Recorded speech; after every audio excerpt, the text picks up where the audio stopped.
Technology failing me.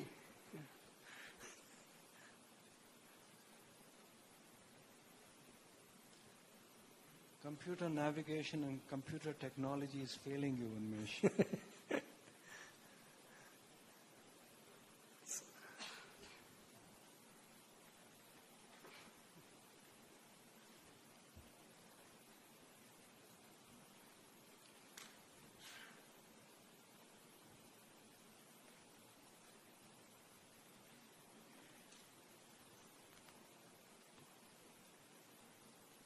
Yes, this gas debate, yes, please.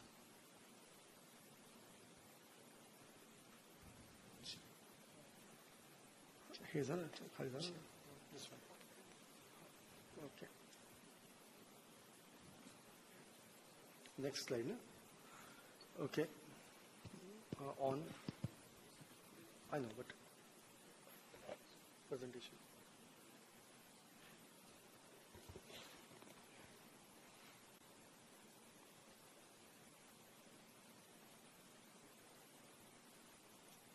Can you start the screen, please? Yeah. Not coming up?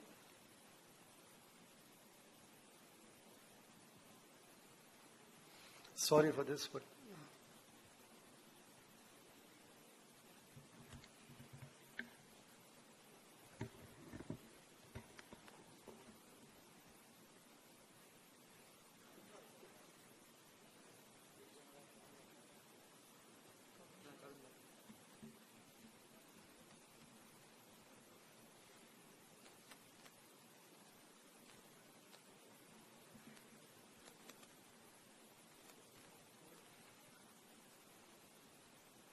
okay. Okay. I use CAS for every knee for last 8-10 years now almost, and I do that way all the time. Let's see, as we all know, we have a perfect neutral mechanical axis, joint line, stable TKR, full extension flexion, all those things. We all know this. But is every knee the same? I think we have those deformities where you are looking at multiple levels of deformities and variations in all those deformities as well. Can I just see pointer? Okay. I can't. No. Okay. CAS in TK, numerous studies have shown a better alignment with less outliers. However, he says that, but outliers are definitely less in navigation group. And does this lead to a better outcome? Surely. Of course, the number of studies required, number of cases required is huge, but literature is coming to the effect. And does navigation enable the surgeon to understand a better customization implant? Yes, surely yes. So what's the difference? Ligament balancing versus major dissection techniques. CAS, we have the ability to verify the cut and final alignment at the same time. So what you're doing, actually you're getting a feedback, instant feedback, not later on the X-ray where you regret sometime, oh, I should have done this, I should have done that. So instant feedback is very important. Of course, time. A lot of people say time, but I think my last case I've proven it's very easy to use navigation. It's very time, not really time consuming, and you can finish the case in 20-30 minutes if you are used to on a daily basis. If you are an occasional user, then it's a trouble.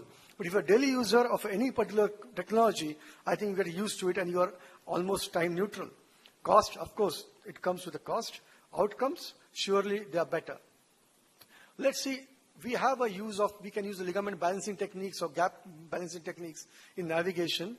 And all the studies which shows at 6 months and 2 years, gap balancing has significantly better Oxford scores and knee society scores. When you do only major dissection techniques, you have a more fixed flexion deformities with the post-op patients. And of course, accuracy of soft tissue balancing. When you think of a navigation or conventional, a gap mismatch of less than 3 millimeters observed in 12% of ligament balance navigated TK versus 25%. So you almost double the risk of malalignment in terms of gap balancing. When you do a ligament balancing versus major dissection, this is a study which shows ligament balancing more closely replicates normal knee kinematics. The person who get a perfect flexion gap, I think they do extremely well compared to anything else. And there's you can see a study where you saw accuracy of the sockets. When you use a navigation, compared to intramedullary cutting guides or jigs. We have a tendency to leave the knee in slight flexion. Hyperextension of femoral component is very common with a conventional part. Posterior tilt of tibial implant is very common. And internal rotation of femoral implant is very well-known fact in a conventional matter. Of course, there are good surgeons who can do all these things without trouble. But if you look at this paper, only 20% of all measured steps are within 3 degrees of accuracy. So that means 80% were more inaccurate. And less number of cases you do in yearly time, I suppose who do 100 knees or 40, 50 knees, there is a very high chance they have more outliers than the people who do on a regular basis. Cutting error in TK, if you know, we are having a lot of sclerotic bones in India where people come very late, and you can see a saw blade riding high through the sclerotic bone. And if you look at New Zealand Joint Registry, of all the TKs performed, they have done from 1919 to 2009, 45,000 TK. And if you see a CAS results, of course, they are far better compared to a conventional one. Significantly better scores for sure. Now, what it means is, if you decrease 1 unit of a Oxford score, that increase the revision rate by 2 years at 10%. So, by getting the good Oxford score with a CAS, you actually decrease the revision rate of a patient. A patient with score less than 20 has 30 times the revision rate of patient with score more than 36. So, by putting a CAS, I think we are doing better for those people and avoiding revisions. So, in conclusion, CAS TK has greater and extended score. So look at the femur rotation. I think that's a bone of contention between the conventional jig and the navigation. You have multiple lines here, right side line. Of course, you do transepicondylar line and a posterior condylar axis and all those things. When you use a navigation actually adopt a technology of bony landmarks, like a medial epicondyle, lateral epicondyle, and a balancing philosophy to determine the femur rotation and hence the flexion gap. So now, if you have a study which shows 2 surgeons, that Pollack and Mark Clatworthy, they did both each 100 TKRs on this method, and they compared posterior condylar axis, epicondylar axis, and right side line. And the conclusion was only 42% are accurate in PCA, while actually 53% are accurate in 53 are outliers in epicondylar axis. So if you have those landmarks, you can have a trapezoidal flexion gap, which reduces the range of motion. Mid-flexion instability are very common. Femoral component lift up and increased polyethylene wear. So high failure rate overall if you use a landmark like epicondylar axis. So if you look at this, posterior condylar axis give more balanced flexion gap, and that can be determined very well with a navigation. So most of the studies are showing difference between the groups for entire population, highly significant in terms of navigation. Again, current mechanical instrument does not result in a high risk of accuracy when each step of the procedure is measured. Now, overall, the knee will be fine, but each procedure step can be a difficult one. Of course, here we have one more paper which showing computer navigation gives more better coronal alignment of within 3 degrees. Okay, again, few more papers. So, technical factors are critical to successful TK. Ligament balancing, which is very commonly done very well with the navigation, enables a very stable balanced knee. Distal femoral cut done well, ensure full extension, and rotation gives a kinematic balance very well. So, I suppose, let's have a start with a few cases. Female with 15 years old, history of fracture, treated conservatively. This is the pre-op X-ray. Now, I think there is no way you can do it. Of course, stalwarts can do anything, but more or less a common man may not be able to do it very well unless you do it 1 stage or 2 stage. Now, instead of this, we use a navigation and we got it perfect. So, I suppose these are the cases where navigation are extremely important in extra-articular deformities. Case number 2, a 76-year-old patient, arthritic from 10 years, history of fracture left tibia, treated in plaster. Now this is the X-ray of the right and left side. And if you see the lateral, and this is the true AP of the left side. Now these are the things where you have to think more than what you know of, and probably the machine will help. And I'll show you a navigation picture of this one. You can see a 23 degrees of varus with a flexion of 19 degrees. And after, this is the flexion thing. Now, this was the way it was showing the cut. If you think of this cut without thinking of navigation, it's looking horrendous, absolutely wrong. But look at this, what computer gives you is really 3-dimensional.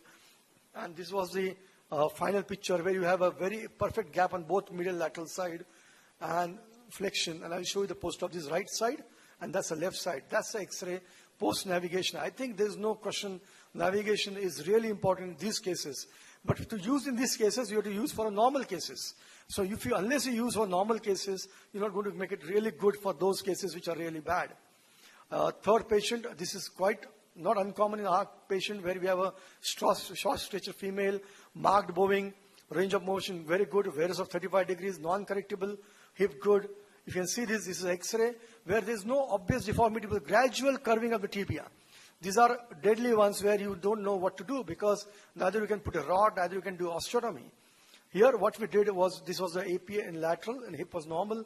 Concern, large deformity, biplanar, no bone loss, no osteophytes. So you really can't do justice by removing a lot of osteophyte or downsizing the tibia. So tibia growing gradual, Coxavara.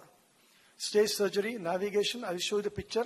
This is the pre-op navigation which shows a 36 degrees of varus and post-op which almost came down to 2 degrees with 13 degrees of flexion. And you can see the graph on the other side looking very parallel. Right knee which was almost similar but with 19 degrees of varus, we could almost get down to 0.5 degree. And we did a middle epicondylar osteotomy for this patient by choice. Like a lateral, what we do for lateral, we do a middle epicondylar osteotomy on the right side and the left one was done normally. So that's a post-op X-ray, 2 months post-op, a very good aligned knee with a navigation without, of course, any issues with bowing. Now that's a pre-op and that's a post-op picture. So I think these are the patients where navigation will really make a mark and they're important. But unless you use for everyone, and I think I use every day because it becomes a habit and you are really comfortable with knowing what you're doing. Instant feedback is really important and that's what, like we all use WhatsApp. As soon as you send a message and someone sees it, you know it's been seen. So you're happy, the message is delivered. Same thing with navigation. What you do is really replicated immediately in real time and that gives a good feedback. So in summary, navigation enables surgeons to use ligament balancing techniques. Cutting and alignment error cannot be checked with a patient-specific instrumentation or normal jigs. Of course, they are expensive. And so you have to fight for accuracy. You want to fight the old man method, age-old techniques, or you want to go for a new way. So I suppose I rest my case. Thank you so much. Thank you.